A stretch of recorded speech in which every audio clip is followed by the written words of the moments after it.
What is up, everyone? Brandon Ferst, aka First Report, representing the First Off the Bench podcast network. Everyone comes off the bench. We are first. Welcome in to another edition of the NFL Weekly. We are staring down the barrel of Week 6 in the NFL.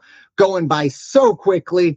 We can almost hear those jingle bells in the background as well. And of course, with me, as always, is my friend and co-host, Raider Jim Martinez. You can find Mr. Martinez at Raider Jim 1090. How you doing tonight, sir? Hey, I'm doing well, and I don't know about jingle bells, but I'm definitely hearing the thud, thud, thud of that rubber ball on the hardwood courts, and I can't wait. We're real close to college basketball, but the NFL season, so unpredictable still. Things that are happening are just make you shrug. I heard somebody say the other day on the radio, they said, quite honestly, it's going to be Thanksgiving before we have a real clear picture of who are the best teams in the NFL. I agree. And I'll be completely honest. We might think at Thanksgiving that we have an idea, but I guarantee you we won't because, again, you kind of look back last year. Obviously, look, Kansas City and Philadelphia looked like contenders pretty much, at least for the Eagles' sake, about from week 5 on. But, I think by Thanksgiving, it was, Detroit, Buffalo, or Detroit, Baltimore, you know what I mean? And obviously Detroit they had some injury issues, and then Mahomes does what Mahomes does. So it's for me, week to week, it's almost kind of like you have to somewhat hit the reset button and kind of forget about what happened last week. Very difficult to do because, it's right there in your face, but it's so difficult.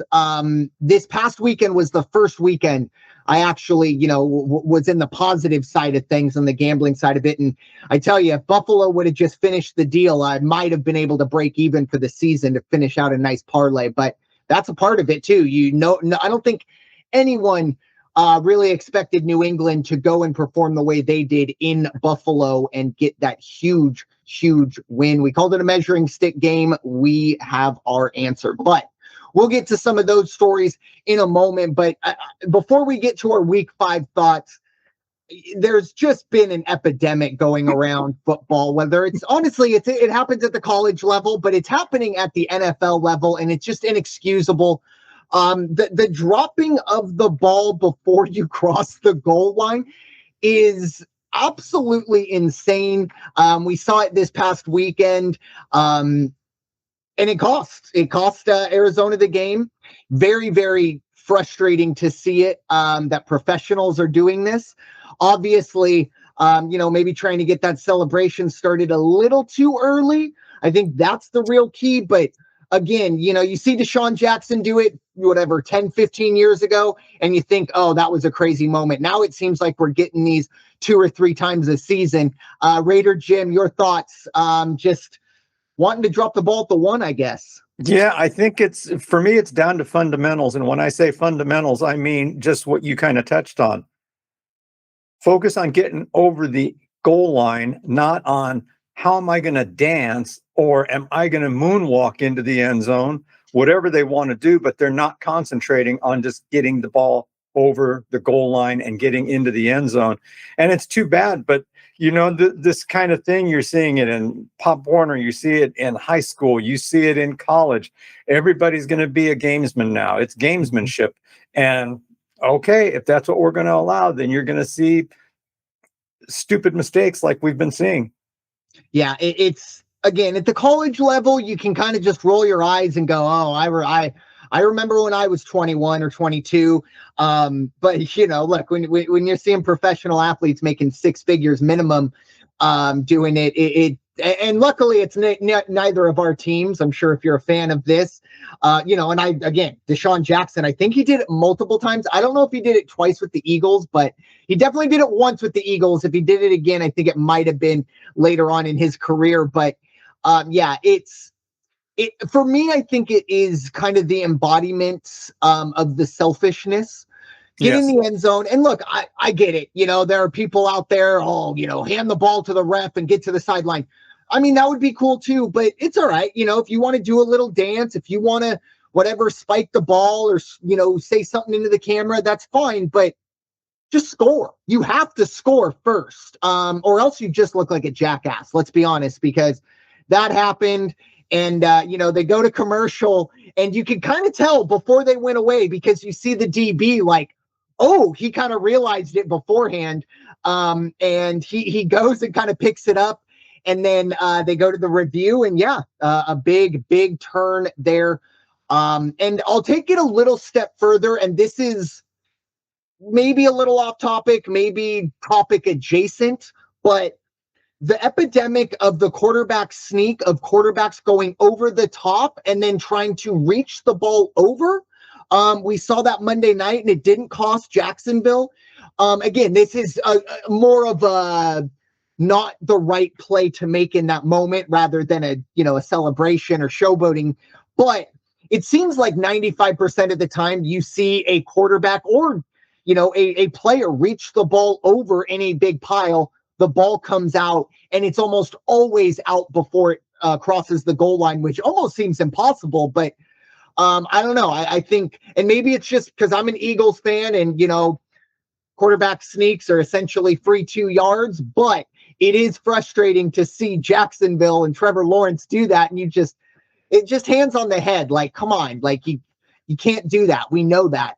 But again, it didn't really affect the Jaguars in the overall score of the game. But Raider Jim, your thoughts on week 5 overall before we dive into week 6? Overall, are we seeing change of the guard all over the place? It seems like I knew the Ravens were going to have to work. I knew the Ravens. You don't go out there with Lamar Jackson, you're going to have your work cut out for you. You're going to have to work a little harder. But what happened to them? My goodness, ridiculous. And Kansas City, we've said it, I think, every week, even when they won. It's like, I think they have just finally, people have caught up. They've read the script, and some of the pieces that they have, some of the players, they're just not the caliber they need to go out there and perform like they used to. I don't know what Andy Reid's going to do about that. Kelsey is still not the target at tight end, I don't think. You got to leave him in because he's Kelsey, I guess, but he's not the threat anymore. They'll cover him, but he doesn't get that double coverage like he used to get back, a couple of years ago. And even the wide receivers, they're just working a little too hard. I think hats off to Mahomes for being able to stand in there and be a leader, because that's what he's doing right now. Yeah, I was impressed. I mean, Mahomes made some great throws.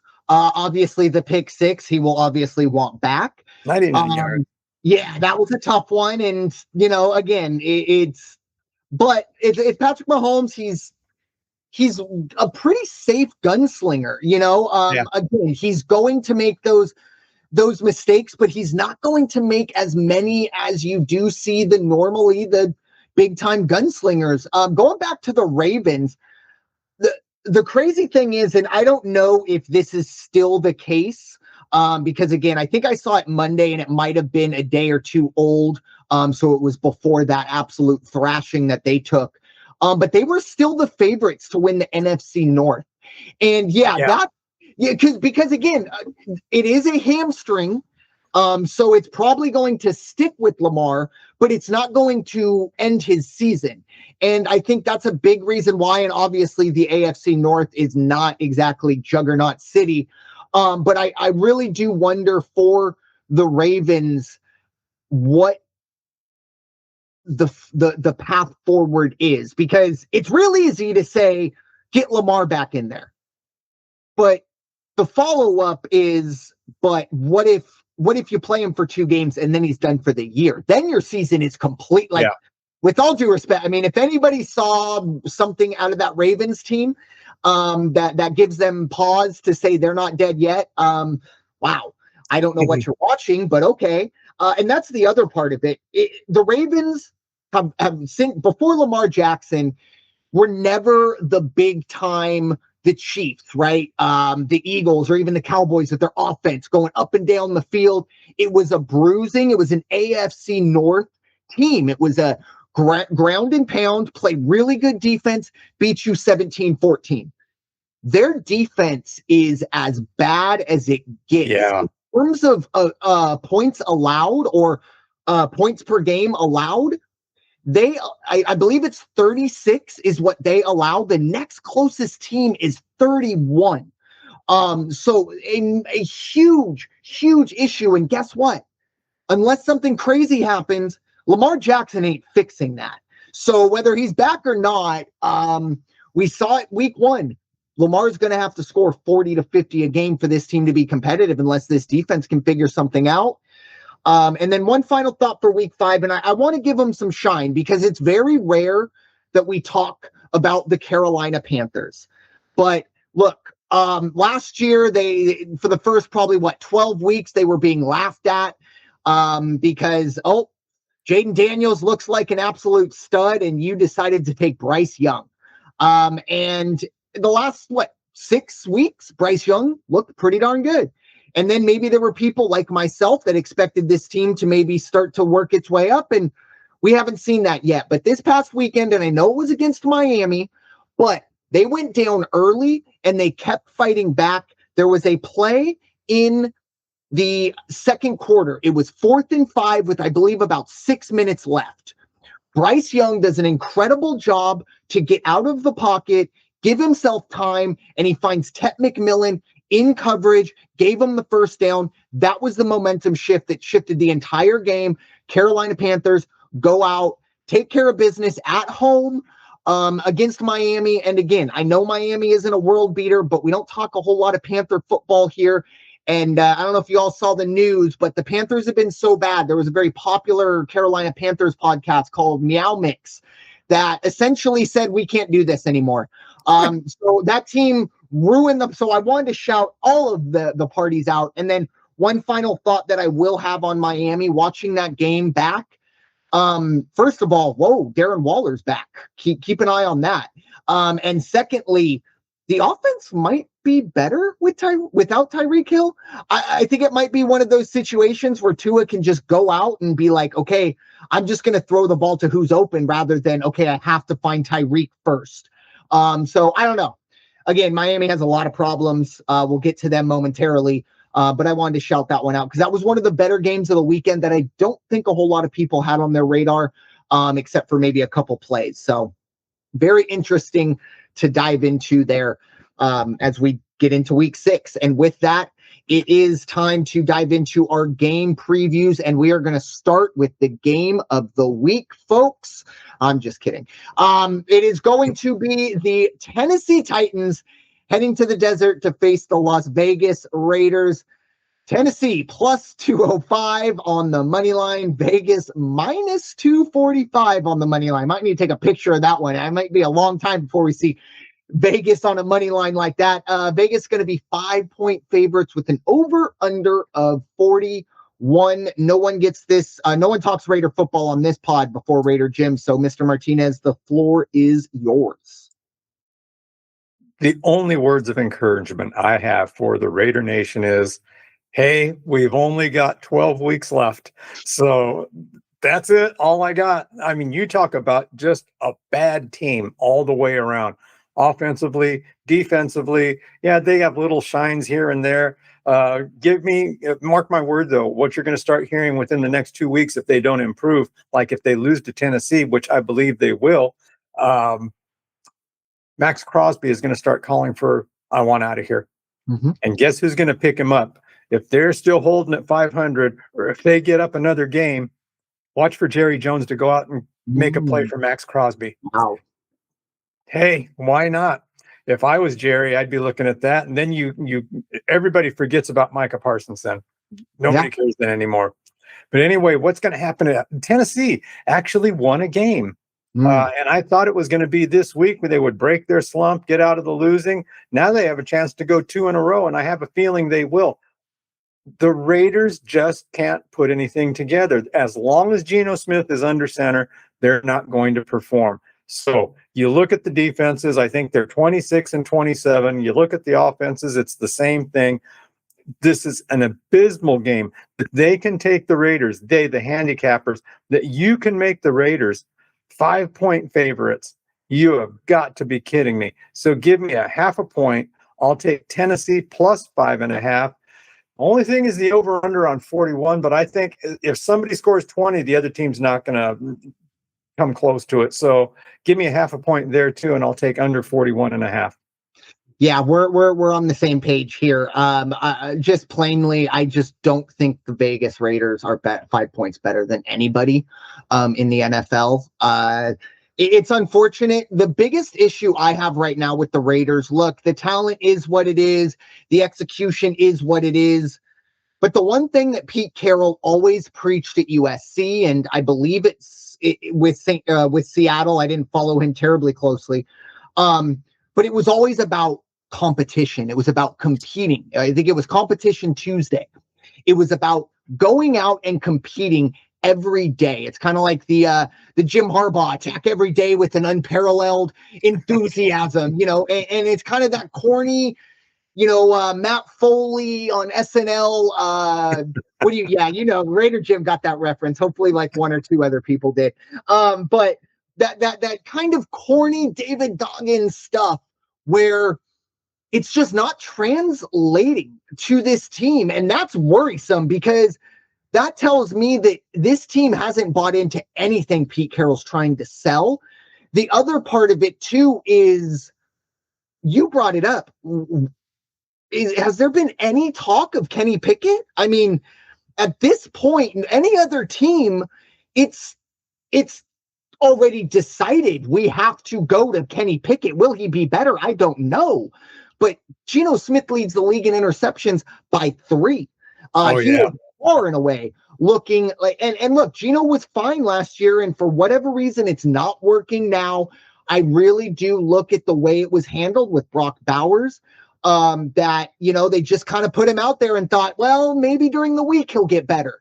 And now he's down for a little bit, or at least he's questionable, and it sounds like he's going to be riding that train all season. So for the Raiders in this game, I just don't see it. I'm not going to be as bold as to go after that money line, although plus 205 looks really good.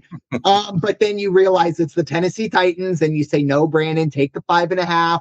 I'm going to buy a half a point as well. And then, the under 41. The only thing I do worry about the over-under is Geno Smith, maybe 2-3 turnovers that set Tennessee up and allow them money. Yeah. They get 17, 20 points off of turnovers, and we sneak over on a late field goal or something like that. That would be my only concern for the over-under. But two really not great teams. The one question I have, and this is a little deeper, and it's probably way too soon to have this conversation, but there is a certain coach that may possibly, if you've been reading some of the stuff online today, may possibly not be terribly happy where he is and maybe wants to get back into the league. A certain Bill Belichick has reportedly been kind of wondering, hey, maybe if I get a job at ESPN or if I get a defensive coordinator somewhere, can y'all just let me leave? As you know, it's not gone terribly well in North Carolina for Belichick. Again, that's very crazy, but Brady, Belichick, they might not like each other, but I really do think if Brady's watching this team and going, you know what? There's only one guy that I don't know if he can do it, but there's only one guy I think is capable of doing it, and I think it's got to be Belichick, because unfortunately right now, it's just not looking good in Vegas. But one final thing to the Raider Nation that did listen to me last week. The Kool-Aid it's a soft recall. No one's going to die, but you might get sick for a couple weeks, but it will pass. Just don't drink any more Kool-Aid. So with that being said, we're moving across the pond to good old London. And you know what? This is a great opportunity to tell you that Houston and Minnesota are on byes. Minnesota was in London the last 2 weeks. I meant to say that in the beginning. So 2 teams on byes this week. Anyways, London has another game, and unfortunately for them, we have sent over the New York Jets, who are going to be plus 300 on the money line. They'll be facing off against Bo Nix and the Denver Broncos off of a huge win against my Eagles last week. The Broncos are going to be minus 400, minus 7 on the point spread, and 43 is the over-under. Raider Jim, AFC West, your jurisdiction, your thoughts, Denver versus New York in London. Yeah, I will tell you, the Jets almost make me appreciate the Raiders at this point. They're so bad. I mean, I don't know how else to put it. The Raiders are bad. I would say that the Jets are just as bad, maybe a little bit worse. They are, if I'm not mistaken, I want to look at this. They are the only team left without a victory. 0-5. And yeesh, that's going to leave a mark if they keep doing that. And then to travel that far, and I feel bad for the people over in wherever they're playing, Great Britain or whatever, that bought tickets, paid the astronomical prices, and you get the Jets. I guess it's NFL, so it doesn't matter. And congratulations to Denver. Boy, I'll tell you what, I got called away, so I did not get to see the second half of that game. I assumed the Eagles had it under control. I figured I'd come back just enough to check the final score and see what the spread was at the end. When I saw what happened, I was just in awe. Wow. Kudos to Denver. A win is a win, and they got it. What's going to happen this week against the Jets? Jets aren't going to score. Jets don't have a good offense. Even if they wanted to run it, not throw it, Denver defense has only given up 2 rushing touchdowns in 5 games. That's a stat. I mean, that is a robust line they got out there, if that's what's going on. The only thing is with Denver, if we look at the over-under on this one, which is 43, Denver also is sporadic on the offensive side. Feast or famine, it seems like. Maybe we're going to put together a good 21, 24 points. It's going to be nice and solid, but maybe we're going to have to kick and claw, or maybe we don't get into the end zone and we're doing more field goals than we are touchdowns. Either way, I think Denver's going to win this one. I would take a half a point on this and take Denver at -6.5. And then I also, on the over-under, hate to say it, but I'll take another half point and go 43.5 and go under again, just because I think the Denver defense is going to shut down the Jets. Yeah, I agree. Thoughts and prayers to the people of London who are going to have to. So I don't think they realize what they signed up for. They're over here like, all right, yeah, the Jets are here. I remember, back in the day, Mark Sanchez. Oh, actually, I probably shouldn't bring him up. Oh, no. Yeah, whoops, sorry. That was a Freudian slip. I was trying to think. It was the last quarterback that was on the Jets when they were successful. I apologize. That was bad. Anyways, back to the game at hand. We have unsportsmanlike conduct, Brandon Ferst. Yeah, that's 15. That's going to be my first of the pod towards disqualification. If I get another one, Raider Jim will run solo. But anyways, collect my thoughts one more time. But yeah, my notes here, I just literally have Jets may be the worst watch in all of sports right now. And kudos to Raider Jim for really giving the Raider Nation some perspective, because that's true. I mean, it's not great, but at least you have Max Crosby. At least you do have Brock Bowers for now. But the Jets are a lifeless team, and it's really unfortunate because it already seems like Aaron Glenn is a dead man walking 5 games into his NFL career. The one thing I will say somewhat positively about the Jets is they have a pretty good run game. Breece Hall and company, I really do like that run game. The only problem is Denver is probably the best in terms of, as Raider Jim talked about, only 2 rushing touchdowns, but even yardage wise, I think they're definitely top 5 or 6. So that's going to be very difficult for the Jets to deal with. At that point, now we put the ball into Justin Fields' hands or on his shoulders, and that's just not a situation I think anybody wants to be in. So get the accusations of us copying each other's homework out early, because I'm also going to buy the half a point, because you have to buy the hook. Denver -6.5. And then I do like the over, though. And normally I will almost always go under on London games, just because the grass always seems a little wonky, or, the travel and whatever. But there's a very real chance Denver hits this over by themselves. I mean, look, if you woke up Monday morning, or whatever, I guess we could say if you woke up Sunday morning on the West Coast, assuming you're not going to wake up for this, and saw the final score 45-0, you'd be like, yeah, that's pretty much what I would have expected. So, I'm going to go with the over, but not definitely going to get onto my card. definitely feel a lot better about Denver covering 6.5. I think they win by a touchdown easily. And then, yeah, the Jets. Wow. Who would have thought that Sam Darnold was their high point for the last 8 years? Tough. Better call. Yeah. Moving on to the Los Angeles Chargers heading across country to face the Miami Dolphins. Chargers are going to be 4-point favorites. Over under sits at 43.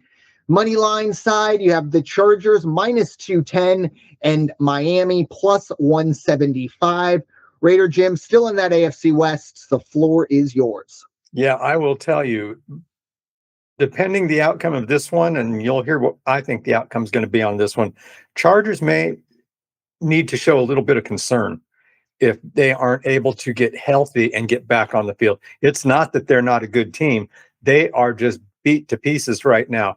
They went out just the other day. I think it was earlier what's today? Wednesday? Might have been yesterday that they traded to Ravens. They picked up Odafe Owe, who's an outside linebacker. They're plugging him in to take up for the absence of Khalil Mack. In turn, the Chargers gave away Aloy Gilman to the Ravens. Okay, Ravens needed a little help in the backfield, and now they've got, defensive backfield, so they got that now. I don't think it's going to be enough. My concern, if I'm the Chargers going up against Miami, they aren't the best defense. However, you've got a beat-up offensive line. I would have been looking for some offensive linemen, not an outside linebacker. But, I'm not the general manager. I'm not the coach. And what you said earlier, I think you're absolutely right. We don't have to worry about Tyreek standing on the sidelines or in the huddles going, throw me the ball, man, throw me the ball, man, No, he's not a factor anymore. Tua just has to throw it, be accurate, and get it across. And I think they're going to move the ball very well against the Chargers. There is not anything weather-wise that's going to compromise this game. I like right now we've got -4 Chargers as the starting line on this. Give me 4.5 on Miami, plus 4.5, over under 43. I'll take over 42.5. Yeah, I fully agree with you. It's very rare that I say something in the pod and then as Sunday is happening, I'm watching what I said just blow up. And trust me, it happened. But it's rare that I'm cognizant to it as it's happening. Trust me, I get a lot of things wrong. But last week I came on here and I said, look, the Chargers offensive line is really beat up, but I really don't think Washington's defense is good enough to take advantage of it. Yeah, I was wrong. And again, whether Washington's defense is truly good, that doesn't matter. They were good enough to take advantage of this. And you brought up that offensive line. I think Miami's pass rush is probably the strength of this team overall. Maybe besides the run game with Achane, but I really do think they're going to tee off on Herbert. Mm-hmm. I fear for Justin Herbert. Seriously, it's not tongue in cheek. This is, I don't want to say an Andrew Luck situation, but he's been hit more than Andrew Luck was through first wherever we are. I think it's 6 seasons, and that wears on you. So again, it's very difficult if you are a Charger fan, because it seems like the walking wounded is just right in front of your face every single day. We've already seen what the Chargers can put together going across country. They did not put together a very good performance against the Giants. I like Miami plus 4.5. I would not be shocked if Miami won this game. I don't know, Raider Jim, if you have the weather. I don't know if it's going to be crazy hot. It's going to be your basic, low 80s. All right, fair enough. That's beautiful in October in Miami. So nothing crazy, no remnants of any hurricanes or anything like that rolling through. I like Miami plus 4.5. Again, buying that hook. And then in terms of the over-under, I'm going to take the under here. Again, I think the offense for the Chargers is struggling. Losing Omari and Hampton's tough. Najee Harris is already down. It's tough because the Dolphins, probably their weakest point is the run defense.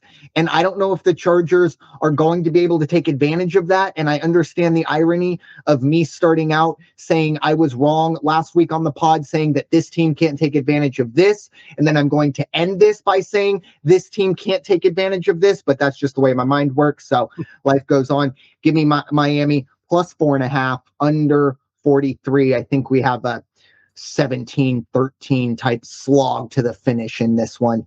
Watch at your own peril. Moving on to our actual game of the week. It is going to be Sunday Night Football. It is probably the best team in football right now, the Detroit Lions, heading to the Kansas City Chiefs, the 2-3 Kansas City Chiefs. Chiefs are going to be minus 140 on the money line, 2.5-point favorites. The over-under sits at 52.5. Detroit is plus 120 on the money line. Raider Jim, your thoughts? Lions at Chiefs. Yeah, I have that issue again. We're looking at probably, as you said, the best team right now in the NFL, the Detroit Lions, going against the struggling Chiefs. I get it. The Chiefs are at home. No way should they be the favorite in this game. Mm-hmm. That's my personal opinion. But hey, that's me. You got the number 1 offense, which is Detroit, going against the number 12 offense, which is Kansas City. And you've got the Detroit defense, which I'm still waiting for them to fall apart like everybody said they were going to do at the beginning of the season. They're looking pretty damn good to me. I think they're going to get to Mahomes. I think they are going to really make him work. He doesn't lose his cool, which is a good thing. He may hurry a throw here and there, but you don't see him go Phillip Rivers and get all emotional. Yeah. He just, he does maintain that. He gets on the sidelines. He might bitch out some people, but other than that, he's pretty good as far as leading the team when he's out there. Detroit, they just do one thing. They go out, they score, they win, and they're going to put up some points against the Chiefs. I think they're going to exploit them, move down the field real fast, real quick, real methodical like they do. I like if you're gonna give the Chiefs that, then I'm gonna take Detroit, and not even on the money line. I'll take a whole point. Give me the Chiefs, give me the Lions plus 3.5. Over under 51.5. I think you're going to see some points. Patrick, even in a losing cause, is going to be winging that ball. He'll get it into the end zone if he has to, stick it under his shirt and run it in on his own. That's what he's going to do. So I'll go over 51.5. Yeah, cue the Admiral Akbar meme. This is a trap. And it's 3 weeks in a row. It's the first time the Cowboys haven't been involved in a trap game of the week, betting-wise. I didn't take the trap the first time with Chicago, and I just left it alone. Last week, I followed the Skittle trail. I saw the cage. I saw the banana sundae, and I said, you know what? I bet you that cage isn't going to close. I walked in. The banana sundae was just a piece of plastic, and the cage closed. I did take Dallas in that, or excuse me, it wasn't Dallas. It was the Giants. I take that back. It was the Giants and the Saints. My fault. It was Dallas, Chicago the first time. But Giants and the Saints, I figured, Jackson Dart looks so good. How can the Saints be favored here? And what do? They go out and beat them by 12. So, yeah, I fell for the trap last time. I am going to take Kansas City minus 2.5, only because I'm pretty sure that cage is going to close in behind me, no matter how juicy Detroit plus 120 looks. I'm not going to go into the cage. It's right there. You're the taking. I know it's right there. It's ringing. It's calling me. There's the fans going. But no, I'm gonna walk away. But in all seriousness, for the Chiefs, obviously one of their biggest issues, I think. I don't know if you saw Raider Jim. Obviously you saw the Trevor Lawrence, last touchdown where he fell down. But I don't know if you saw like the ISO or the kind of long frame of Chris Jones. That legitimately, so they go, he engages with the guard, Lawrence falls down, Jones just stands there, looks at him, Lawrence gets up, runs, Jones realizes, I should probably do something, takes 2 steps to the right, and then just stops again. And now look, I don't know if he would have ever got him, but optically it looks really bad when you see a quarterback Because look, if Trevor Lawrence doesn't score there, they have no timeouts. The clock is running. Trevor Lawrence is not the smartest quarterback in the world. A lot of things can happen. But instead, they take it in. And it was really, really bad. And that's kind of uncharacteristic for the Chiefs. But again, this seems like a trap. If it looks like a duck, if it quacks like a duck, I'm going to give it duck food. So not for any other reason other than I'm trying to be a little smarter. With Vegas, I am going to take Kansas City -2.5, not with any real conviction. But I am going to take the over. I do think both of these teams are going to want to air it out. I think both of these teams, this is a big game for Kansas City, definitely. And while I think there are a lot of people that say, oh, maybe not the biggest game for Detroit, I still think Detroit knows, hey, we're going to have to put together a pretty solid number. They do not want to have to go on the road in January. They are a dome team. I don't care if they play in Detroit. They are a dome team. They are not going to want to have to go to Green Bay. They're not going to want to have to go to Philadelphia or, whatever cold weather place you can fill in. I think they know they need to get that 1 seed in order to have a chance to win the NFC. I think there's a big game for them. Both of these offenses open things up. Give me the over 52.5. I can't wait for this game. I'll be honest. I probably won't even bet it just because I just want to be able to enjoy all of it. And I really don't want to have to cheer for Kansas City. So I'm probably definitely going to leave this one alone. But big win for Kansas City. They can do it because they really do need it to stay in the AFC West race going forward. So before we head to Chicago and the Commanders, I meant to talk about the Eagles in my Week 5 thoughts. The Eagles do play tomorrow night. We are recording here on Wednesday. By the time this podcast comes out, that game will be done and dusted. So we don't preview Thursday night games.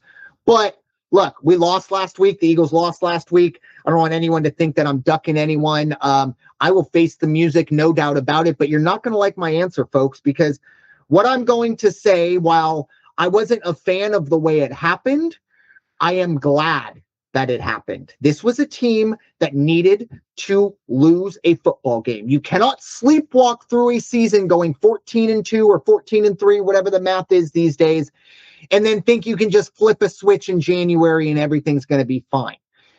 They were playing pretty much the same football this year as they were last year, and they were 2-2. This year, they were 4-0. That was concerning to me. They have yet to play a complete football game. They have yet to play 3 good quarters. It's been 1 good half at best. So with all that being said, I am not concerned. I am very intrigued. And now look, we go out and we lose tomorrow. Concern. Yeah, I'm gonna find that panic button, but I'm not right now. So just my thoughts on the Eagles overall. Obviously, there's some drama and all that stuff, but you know what? That stuff will be there next week too. So let's not take any more time out of Week 6 talking about AJ Brown and his diva-ness, because again, it'll be a topic for next week as well. But with that being said, moving on to our second Monday night football game. Of course, we got another doubleheader of Monday night football games. We got a London game and a doubleheader on Monday night. 2 things I hate more than anything in the NFL. But it is going to be a pretty good game, I believe. The Chicago Bears heading to Landover to face the Washington Commanders. The Commanders are going to be -225 on the money line, 4.5 point favorites on the point spread. Over under is 50. And we have Chicago at +185 on the money line as the road dog. I like Washington here. I'm going to buy 0.5 point. Buy me that hook, -4. I really do think the best case scenario for Washington, we saw what they were able to do with Jaden Daniels back. He looked good. Maybe not the offensive explosion they were hoping for, but they went out. They did enough. They went down 10-0, didn't panic, took care of business on the road, going across country. I like that performance. I really want to see what I believe it's Bill Krosky-Merritt, what he can kind of do as an encore, because this is a perfect opportunity for him to really establish himself, because Chicago is not good in terms of the run D. I believe they are the worst in the league. But the one thing I do think Chicago does have a little bit of a advantage in, maybe they can go out and figure out a way to disrupt Jaden Daniels enough. Their defense in the secondary still very, very spotty. But you do wonder if at least offensively they can do enough to keep this one close. I'm going to go under. I think 50 is a little too much for a Caleb Williams offense just right now. If they can start figuring it out, I get that. It's just Chicago offense, Washington's offense. 50 seems like a lot to me. So give me the under there, but I am going to buy a half a point on the Washington side and take them -4. Raider Jim, your thoughts, Chicago at Washington. Couldn't have said it better myself. These guys, Commanders are just much better when they have Jaden Daniels in the lineup. And as I'm sitting here looking at the roster for them, of course, I have to go back to the Raiders. Why don't we just S-can Geno Smith, send him on his way, and let's bring Marcus Mariota back? Because I'd rather see Marcus Mariota under center, because that man's going to give you some game. 11 years, he's old, but hey, give the guy another chance, because when he stepped in for Derek Carr a couple times, he made things happen and kept him in the game. Anyway, we're not here to talk about the Raiders, are we? I just can't help myself. I think Washington, you got it. The Bears' run defense is going to ultimately be their downfall this weekend. You look at the rushing on the Redskins side. They've got Krosky Merritt. He's got 283 yards. They got Jaden Daniels, the number 2 rusher, 124 yards. And they got Jeremy Nichols, very quietly, 112 yards. That doesn't sound like a lot. He's got 112 yards on 11 carries. So he's going at 10 yards a pop, which, there's a long run in there. Still, they've got a 3-headed monster in that backfield to just keep attacking and attacking and attacking Chicago, and that's going to just wear down the Bears defense. They're not going to be able to stick with it. I think the Redskins are, darn. And you said it earlier too. I was going to throw the flag, but I wanted the play to finish, and then I was going to make the Commanders defense, I think, is going to, the defense, they're going to have to work a little bit too, but they're better. They're just better than Chicago. I like the darn, again, 2 times. I like the Commanders in this one at -4.5. I'll just go with the line that's out there. And like you, this is too many points. Give me a half, but I'm going to go under 50.5 on this one. Yeah, I'm interested to see how that one's going to go. Unfortunately, the first, and I'm not a 2 TV guy. I just don't have the logistics for it. So, you're going to have to make some business decisions on these ones, as I believe they start about an hour after each other. We're going to get to the other Monday Night Football game in a moment, but that one is probably a little more juicy, but this one definitely at least to keep, hopefully it's close towards the end. We will probably a lot of us will all be tuning in to the fourth quarter when the first Monday Night Football game is done and dusted. So hopefully that can continue. And if there's a prop bet out there, if you can find a prop bet that says, will this year's game end in a Hail Mary? Yes. Put the house on it, because the answer is they're not going to need it this year. There you go. That would be, I tell you what, for Bears fans, if that were to happen again, you need to check in on your loved Bears or your loved ones who are Bears fans, because that would be torturous. But moving on to the Dallas Cowboys heading to the Carolina Panthers. Dallas is going to be -170 on the money line. Carolina +145 on the money line. Dallas 3-point favorites. The over-under is 49.5. Really drawing a line in the sand there without 49.5. Look, the first thing I put down here on my list, or on my notes, I should say, I can't quit Carolina. I talked in the first part of the show. Everyone else wants maybe to hear me talk about the Chiefs or the Eagles or this or that, and here I come. No, let me talk to you a little bit about the Carolina Panthers. But I don't know. I really like Tet McMillan. Rico Dowdell, I think his numbers were inflated going up against a really bad Miami defense, but Rico Dowdell is a very good running back. And I think Bryce Young is putting the pieces together that are going to be able to make him a serviceable quarterback. I don't think he's going to be what they expected in the number 1 spot, but you know what? If you could turn him into a serviceable quarterback, I really like that. But look, the end of the day, you do have a Oh, yes. I'm sorry. Rico Dowdell. This is also a revenge game for him. And it's a very, very bad Dallas defense.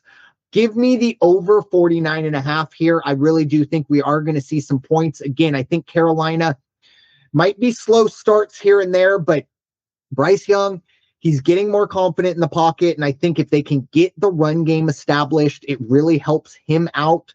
And obviously, look, Dallas, whether it's CeeDee Lamb or George Pickens or who else, they're going to put up their points, period, especially against a not great Carolina defense. So I really like the over under here, or the over on the 49.5. And look, it's just a question of whether I'm going to buy a point or a half a point. It's just a question of where. And I think by my first comment, you probably already know I'm going to buy a half a point and take Carolina plus 3.5. I could see Brandon Aubrey kicking a 80-yard field goal or whatever, making it look easy. But we're still winners at the end. So give me Carolina plus 3.5. Definitely a little more confident in the over 49.5. Raider Jim, your thoughts? Dallas at Carolina. Somebody likes the Cowboys and Jerry Jones. They get the Jets and Carolina back to back. How do you like that? Here's what I'm seeing out of Dallas. They did get the blowout against Chicago, but then they came back and they played tough, and they played a silly tie game against Green Bay, a game that they should have lost, a game that they shouldn't have been in, but boy, they hung tough and they walked away with a tie. Not the best results, and I remember it was a sloppy game at the end. Still, they got the tie, then they came back. They took care of business against the Jets last week. Gave up 22 to the Jets, though, which is kind of concerning. But Carolina, I think Carolina is going to just be stuck. They're I get it. They're 2-3, so they're not the worst, but they're not the best, and they're inconsistent. And I think Dallas will bring just enough on the defensive side, build on what they did against the Jets. Sometimes you take the pro fighter and he gets back after an injury, and what do? They bring in this journeyman that's, his record is 20 wins and 22 defeats, and go fight the champ and see what happens. So you get these games and it builds up the confidence. Dallas is going to build on what they did against the Jets last week. I'm taking the half point, but I'm going to go the other direction. I'm taking Dallas minus 2.5, but I'm with you. I think we're going to see points because Dallas is good for 40, probably 38. Yeah. At the worst, they're going to get 38. Yeah, it's you're probably right on the point spread side, but I don't know. Hopefully this is the rock bottom I need to quit Carolina, because I do believe I have a Carolina problem. I don't know why either. I've no real reason other than just for the past few weeks I've been like, yeah, keep riding them, and I'm looking around going, why am I doing this? Anyways, moving on to a very intriguing game. In my mind, it is the San Francisco 49ers going across country to face off against the Tampa Bay Buccaneers. What an incredible game. They played against Seattle last week. San Francisco plus 135 on the money line, Tampa minus 160. The Bucs are going to be 3-point favorites, with the over-under sitting at 47.5. Raider Jim, your thoughts, San Francisco at Tampa. Well, the first thing I have to say, and I know that they're not on our primary list of games we're talking about, boy, I thought the Rams were the real deal. I really did going into week one. I thought these are the guys, they're just going to run the West, and that's going to be it. Rams, questionable against a very beat-up 49er team who went into SoFi and just owned the house. I mean, Jim, take it easy. They won by 3 points. It should have never been that close. The Rams should have been able to dismantle these guys. They couldn't do it. And if you look, maybe it was field goals, but the 49ers scored in every quarter, and they shut out the Rams on both ends. Shut them out first quarter, shut them out second or fourth quarter. That speaks to me. However, on the other side of this coin, you in Carolina, me and Baker Mayfield. There we go. I just love Baker Mayfield, and boy, did help your addiction. He did it. Almost did it again last week. I was following that game, and it's like, ooh, this is not good. This is not good. They let the they let Seattle get back into it, and then they just did their thing, and they took care of business. They stopped Seattle when they had to, walked away with that 3-point win. What a fantastic game. You got to like the way he's leading this team. What was it, 2-3 years ago when everybody was writing the guy off? He's done. We don't need him here. Go spend a year with the Rams, and we'll see you later. And wow, has he just shrugged and said, "Hey man, I just want to play football. So I'm going to, send me to Tampa Bay. I'll play football. I'll get you to the playoffs." And I think this is going to be quite a game coming up. But if you ask me, Lady Luck doesn't show up 2 weeks in a row for San Francisco. They're going to have to go across the country, and I like Tampa Bay -2.5 on this one, but I do like the over 47.5 because I think we're going to see some points. Yeah, I agree with you. I don't know if you meant to say owned that building in terms of what was going on the field. I'm going to take it going what was going on in the stands. I don't know if you saw the pictures of that. 85, maybe 90% 49ers fans. And look, that's pretty normal when the Rams and Chargers play a in-state or close rival or a team that travels well. But not ideal there for the Rams. But you're right. It was not only and the Niners pretty much dominated that, at least the early part of that game. It got a little close towards the end. We felt like we were staring down another tie. We were possibly looking at a Sunday night and then a Thursday night tie. Everyone was but it was very, very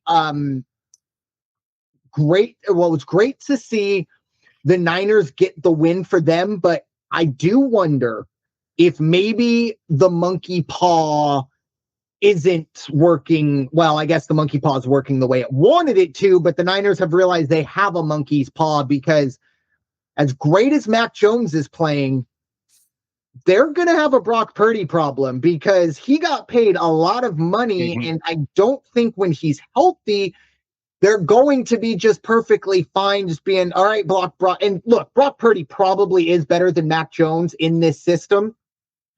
But what if he's not? And that's an issue. And you brought up Marcus Mariota, the Raiders. I will do you one better. I'm thinking in a few weeks, I'm in. Maybe they give their call to their old friend and say, hey, we know you're still up in the Bay. We're in the Bay in spirit, but how about you send Mac our way? And I mean, that would even be a situation where, who knows, maybe even the Raiders start to entertain a long-term deal with Mac. Again, I think that's maybe a little too early, but you've been very impressive. And then I think we'll really get the answer of, if we do get that trade, we'll fully get the answer of, is Kyle Shanahan the true quarterback whisperer? Because he sure seems like he is right now. But in terms of this game, I think you have two fantastic passing offenses. I think two of the top 5 passing games in there. The one concerning part for San Francisco, it's very odd. We've had a relatively healthy Christian McCaffrey all season. This is one of the worst run teams in the league. And Tampa has a really good run team. I expect San Francisco to get back to being at least above average running the football. But I don't think it's going to be against Tampa. I think Tampa is a very, very good defensive team, especially against the run. Going across country is not going to help this beaten up team. And I do think Mac Jones, maybe that magic doesn't travel outside of the state of California as much as we think. Give me a half a point. Tampa -2.5, over 47.5. I agree with you. I think, again, we got one gunslinger and a guy who is being coached by a gunslinger, let's say. I really do think we're going to hit the points here, even with the good defenses that we do see with both of these teams.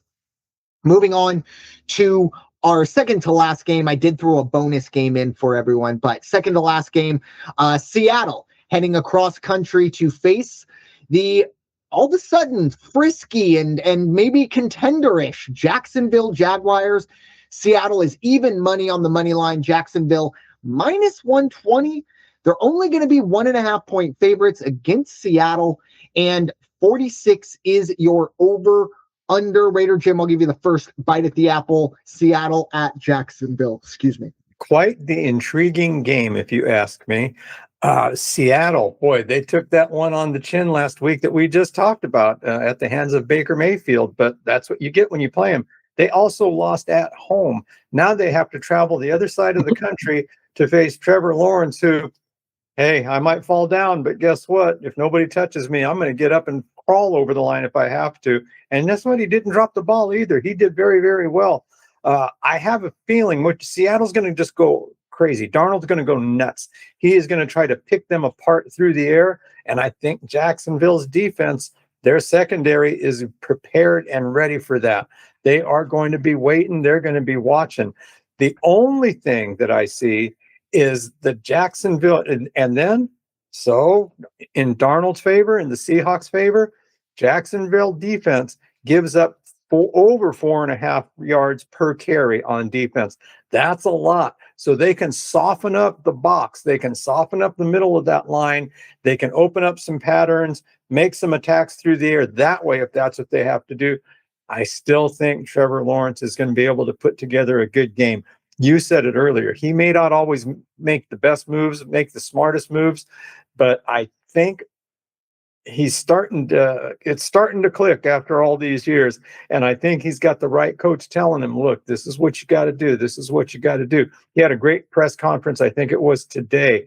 He sounds very, very confident, very, very sound.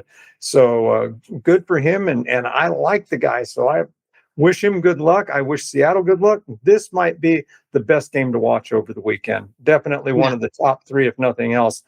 Give me Jacksonville on the money line, because it's only a 1.5 point spread right now. On the over under 45.5, I'll go over 45.5 all day long, because I think there's going to be some points on the board. Yeah, I agree with you on the over under. Again, two offense or defenses that probably leave a little bit to be desired here early on in the season. And I'm being very diplomatic, at least for some of these, but I really liked, so Trevor Lawrence obviously, won the game Monday night, and I believe it was Lisa Salters after the game interviewing him, and I love the candor. She asked him, what were you thinking when you fell down? He goes, I just panicked. And you know what? I don't know. Like, more than likely, let's just say it was Brady who said that. He's, I just need to compose myself, and I need to get, blah, blah, give me whatever, I don't know. I like the candor. Because that's what you do in that situation. You panic. I don't care who you are.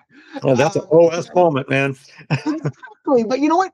He panicked, and then he figured it out. And that was great. I really do like Trevor Lawrence. I think maybe he gets a bit of an unfair shake a lot of times, because it seemed like from the first pass he threw at Clemson as like a freshman, I think it was like, oh, he's eligible in this year's draft. And everybody just goes, he's the number one pick. He's going to be the greatest quarterback ever. A lot of pressure put on him, probably more so than any quarterback I think I've seen in recent memory. And he's handled it as well as he can. Obviously, look, it's not been all rainbows and unicorns for Jacksonville in the Lawrence era, but I really think it's finally paying off. Got to shout out Liam Cohen. I think there were a lot of people who kind of rolled their eyes when this hire happened. He's been very, very good with this team. And Monday night was a game that Jacksonville loses 10 out of 10 times. And for whatever reason, they figured it out. I'm very, very happy. With all that being said, I like Seattle on the money line. Raider Jim, I agree with you. I do think Sam Darnold is going to try to take this team apart. The only part where I disagree, I think he will be successful in doing that. So I do like Seattle on the money line. Again, even money. If you want to play the minus or plus 1.5 game, that's fine. Pray for an extra point. You do you. But I'm just going to roll with the money line. I do think this also could possibly be a bit of a letdown for the Jaguars. A big, big week. Everyone's kind of saying, "Hey, look at the Jaguars." I don't know. Maybe you feel yourself a little too much. You listen to the noise a little too much. I like Seattle, even though they are going across country on the money line, but I also like the over as well. Two not great defenses. Yes. One thing, you touched on the post game, and so Trevor, what do you think? All he could say was, "I panicked." that goes back to Chris Jones too. And you got to wonder, you think of a cartoon and it's like you got a bulldog coming down the block, you got a kitty cat coming down the block. They turn the corner and they're both so stunned that they're standing there face to face and neither one knows what to do. So you got to wonder if Chris Jones, maybe he thought that Lawrence was down because one of the Chiefs grabbed his ankle, tripped him, something. He just didn't think he had to make the play. And then Lawrence, it was like not even 1001. It was like half a second. He's like, hey, nobody's touched me. Yeah. I better run. And then he fell down again, which was just amazing. But I have a feeling, I'm with you. The candor of being able to just say, well, I panicked. What do you think? So good game. I think this one's going to be a barn burner. Yeah, I agree. And there is a section of Chiefs fans. Look, Chiefs fans just never cease to amaze me. Who are saying that the NFL should adopt the college rule.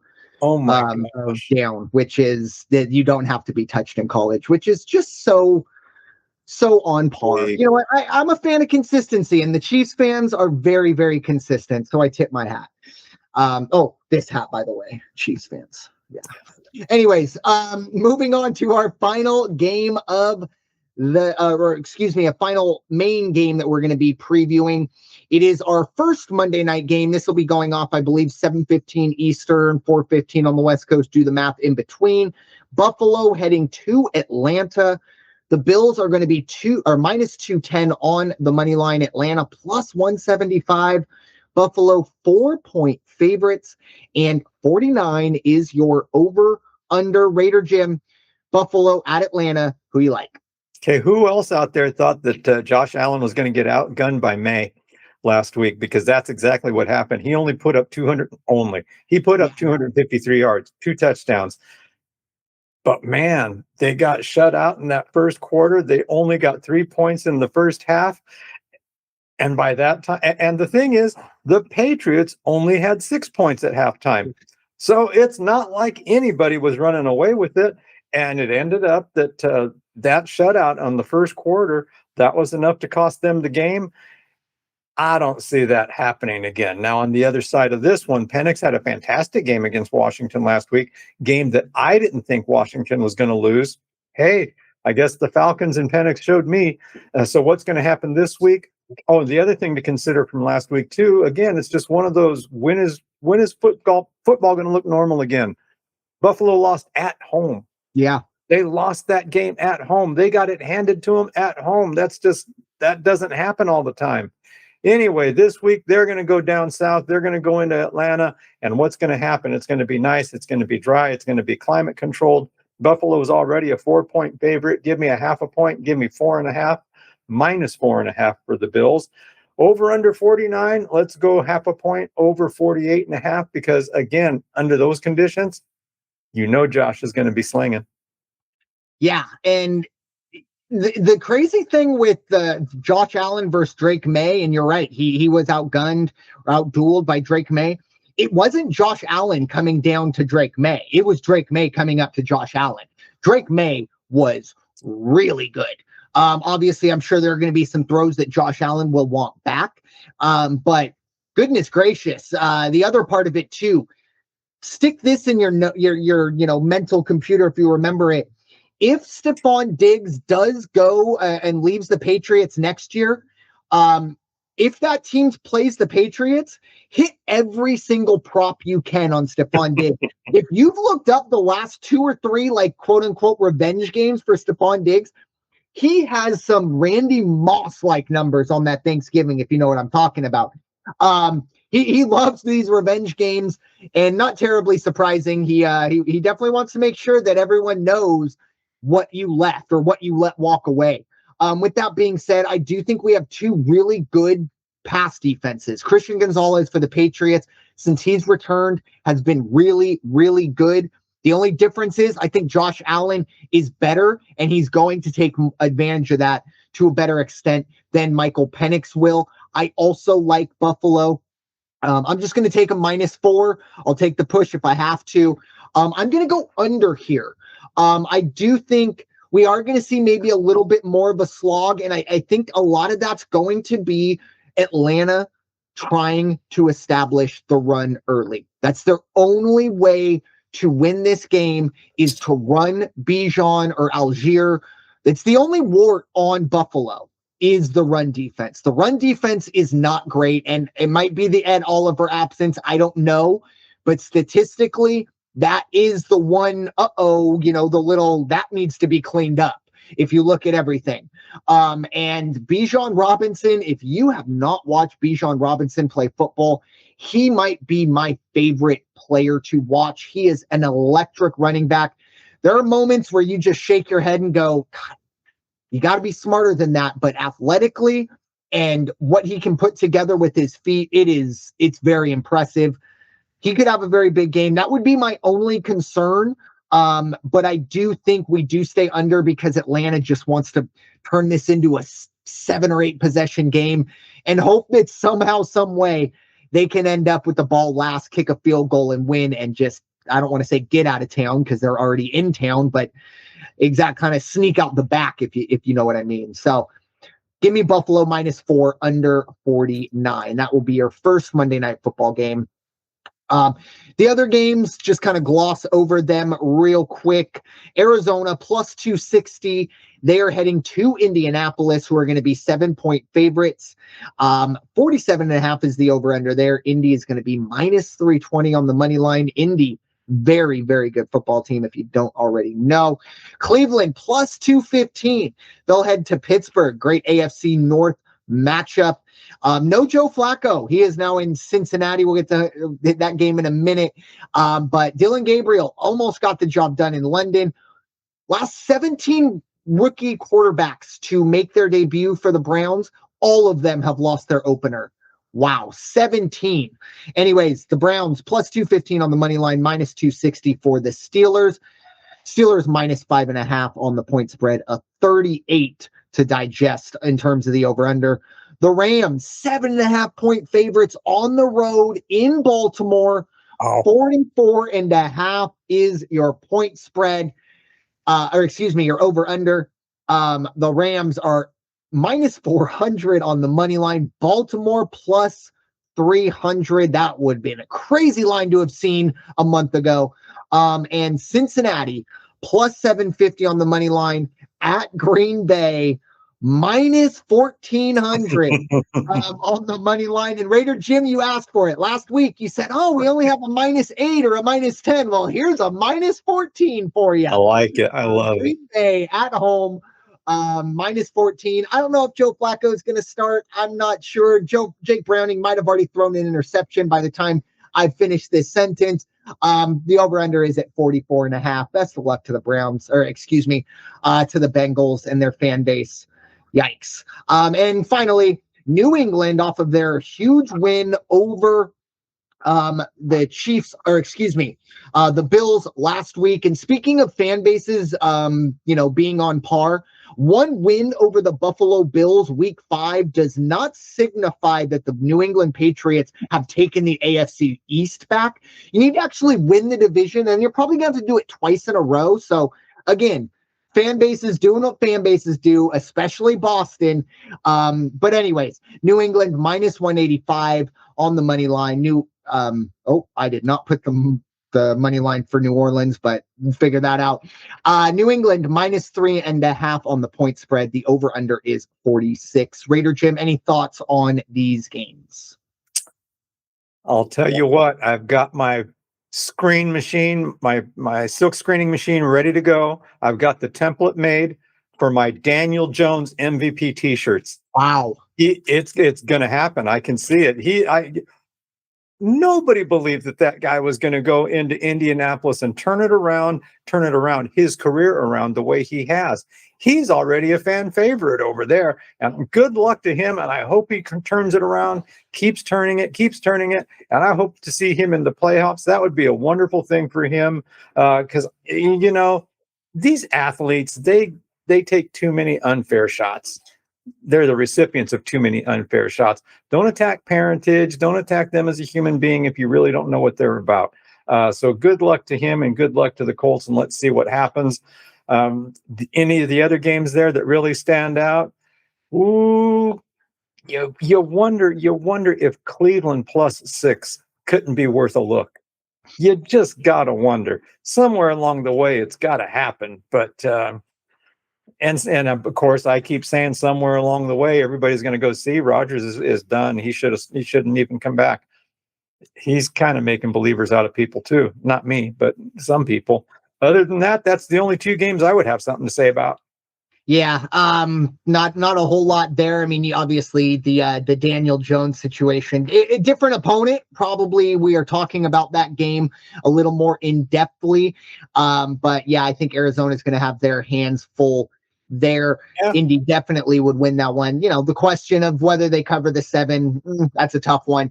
I do love the nickname he has been given, Indiana Jones, which is just so perfect. I mean, it's great. And then also just because, you know, again, fan bases being on par, me being an Eagles fan, we're scumbags, right? How are the Giants fans feeling right now? You saw Saquon win MVP, almost win MVP last year, and you got Raider Jim anointing Daniel Jones MVP this year. Meanwhile, and who knows, you know, Jackson Dart may be something. Cam Scatterbo looks pretty good. Kind of just Josh in here as we're 24 hours away from hopefully the Eagles taking care of business. But yeah, it's got to be tough for that fan base to watch these two guys go elsewhere. Probably a little tougher for Daniel Jones because they kind of ran him out of town rather than Saquon Barkley himself running out of town. But it's a great story, and it's going to be interesting to see how far this goes, because as great as the story is, and I hate to be that guy, I do think there's a ceiling on this team. No. Yeah, I know. I got to be that guy. Hey, I'm looking at the ref. Nope. Okay. I thought he was going to throw a flag and get my second unsportsmanlike, but he let me finish things up here. But with that being said, Raider Jim, your final thoughts for this episode of the NFL Weekly. Oh yeah, final thoughts. And this one's it really has to be on a serious note. And I will tell you, everybody's heard the story since Saturday, the Mark Sanchez story. And more, I've listened to a few things from very qualified sportscasters, if you will, even one who has legal background. And the details are the details. Mark Sanchez, without going to trial, does look like he's in the wrong. But here's where I want to take the angle on this one. He was out with colleagues from Fox. Surely they were watching him drink.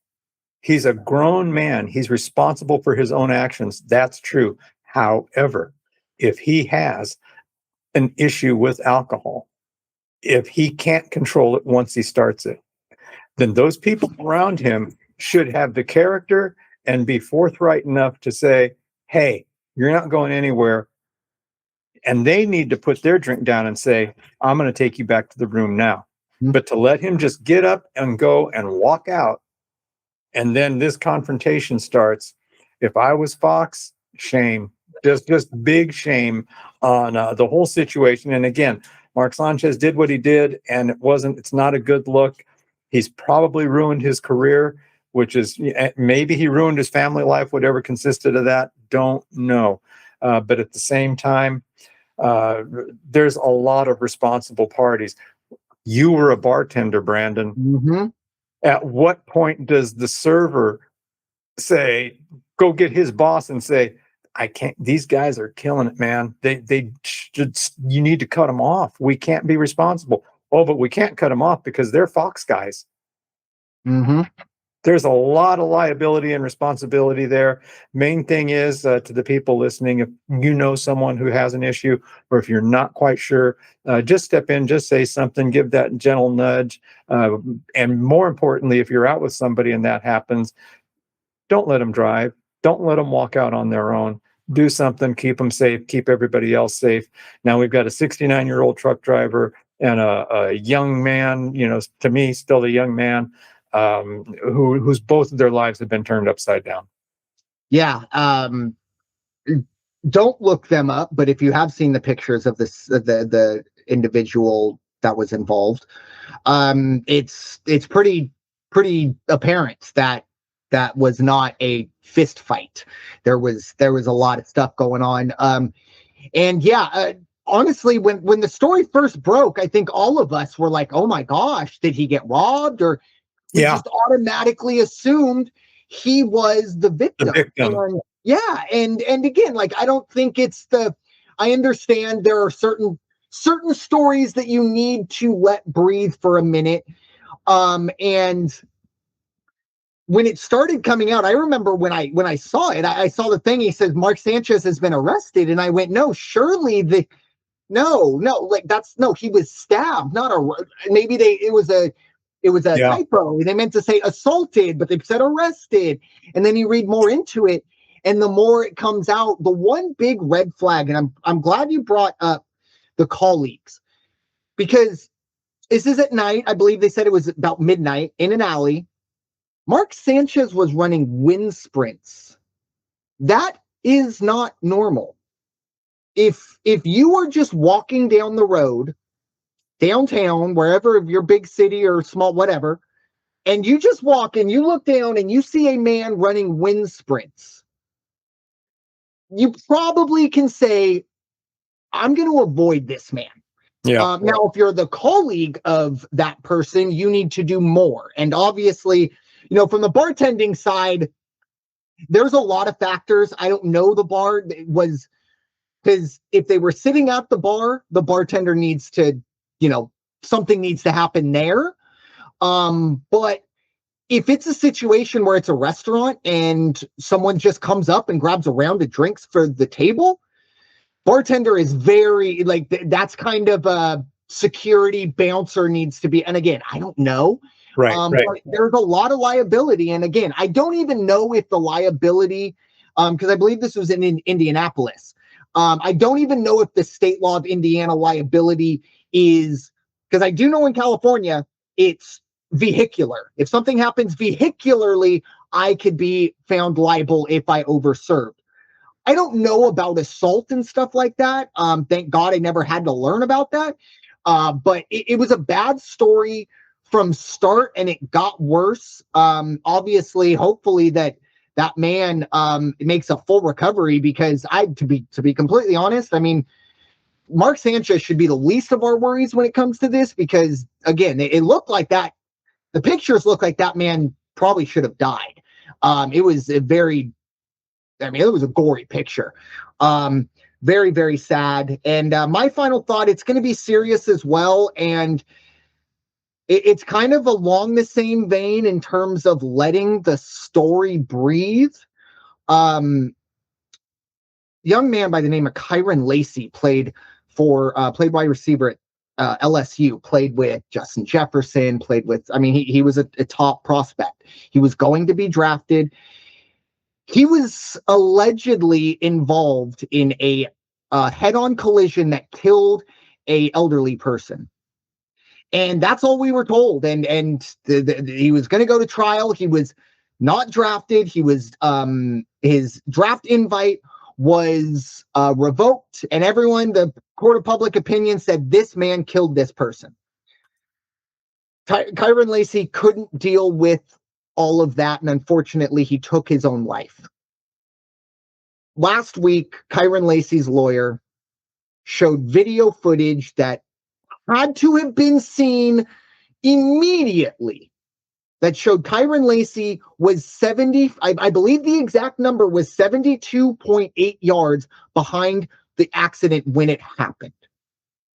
How this narrative has continued on for however long, when there was plain obvious evidence that didn't happen. And for whatever reason, that wasn't shown to the public, or it wasn't vocalized in the way they were going about their proceedings. That is an affront to justice. And I truly do hope that Kyren Lacy and his family take as much justice as they can into their own hands. There's a lot of body cam footage. I'm not a lawyer, but coercion could be a word that's thrown out there. And yes, it is in the South, and there are all kinds of things that you can add to it. I'm not going to go there. All I'm going to say is there was a young man who was falsely accused of something he did not do, and he killed himself for it. and the evidence was plainly there and it wasn't provided to the public, even though the public still does need to have that sense of restraint. Unfortunately, mob mentality rules. All you had to do was release that footage, and we all would have gone, oh, okay, what's the story? And Kyren Lacy would be playing football right now, but instead there's a family that's mourning. And there's a lot of people that are mourning, and it's very, very sad. And I wanted to bring him up. I know Ryan Clark did on Monday night as well. And hopefully his family gets justice and his name is continued to kind of be talked about, because it's really one of the sad stories going on in the sports world right now. But with that being said, thank you all so much for listening to this episode of the NFL Weekly, presented by the First Off the Bench Podcast Network. Everyone comes off the bench. We are First. It is time for you all to go wash your hands and stop hating everybody. We'll talk to you all next week. Take care.